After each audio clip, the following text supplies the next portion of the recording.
Middle east में जंग और खतरनाक मोड़ लेती दिखाई दे रही है क्योंकि ईरान के द्वीपों पर हमला कर अमेरिका ने सारी सीमाएं लांघ दी हैं, जिसके बाद ईरान ने भी ड्रोन और मिसाइलों की बौछार कर दी है। उन्होंने सीधे इजरायली पीएम बिन्यामिन नेतन्याहू को ही मारने की धमकी दे दी है। वहीं खाड़ी देशों ने ईरान से हमले रोकने की अपील की है, जबकि अमेरिकी राष्ट्रपति डोनाल्ड ट्रंप का कहना है कि वो अभी युद्ध विराम के लिए तैयार नहीं है, जिससे इस क्षेत्र में तनाव और बढ़ गया है।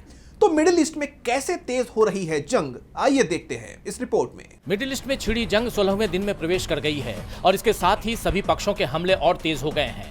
जहां ईरान ने मध्य इजराइल में गोला बारूद दागे, तेल अवीव में कई इमारतों को निशाना बनाया, वहीं इजराइल और अमेरिका ने भी ईरान पर जोरदार हमले किए। ईरान के इस्फहान शहर में कई जगहों पर मिसाइलों से हमला किया गया। अमेरिका और इजराइल को युद्ध शुरू करने से पहले इस बात का अंदाजा भी नहीं था कि ईरान से उन्हें इतना जोरदार पलटवार मिलेगा। ऐसे में अब अमेरिकी राष्ट्रपति डोनाल्ड ट्रंप दूसरे देशों से जंग की मदद की अपील कर रहे हैं।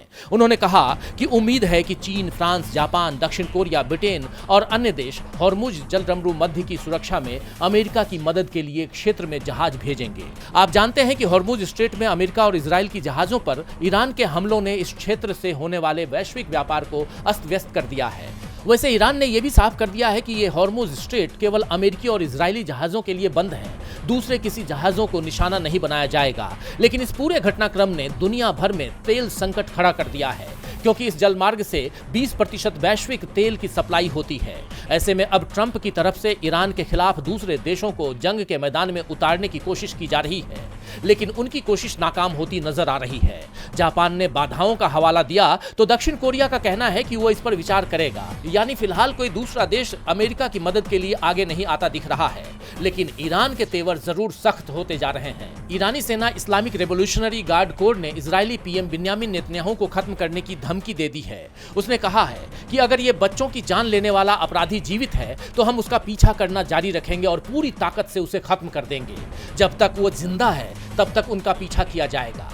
इसके साथ ही ईरान ने यह भी साफ किया है कि उसने मिडिल ईस्ट में नागरिक या आवासीय क्षेत्रों को निशाना नहीं बनाया है।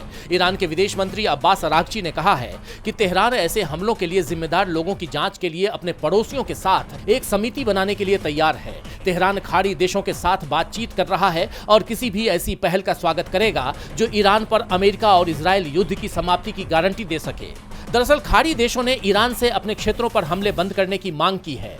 उनका कहना है कि इन हमलों में केवल अमेरिकी सैन्य ठिकाने ही नहीं बल्कि ऊर्जा सुविधाओं और रिहायशी इलाकों को भी नुकसान पहुंचा है, जिस पर ईरान का यह बयान सामने आया है। लेकिन अमेरिकी राष्ट्रपति डोनाल्ड ट्रंप अपनी शर्तों पर अड़े हुए हैं। उन्होंने साफ कहा है कि अभी कोई युद्ध विराम नहीं होगा। इस बीच अरागची ने फ्रांस के विदेश मंत्री जीन नोएल बैरोट के साथ फोन पर बातचीत भी की है। उन्होंने कहा कि मिडिल ईस्ट और हॉर्मुज स्ट्रेट में बढ़ती असुरक्षा के पीछे एकमात्र वजह अमेरिका और इजराइल की कार्रवाइयां थीं।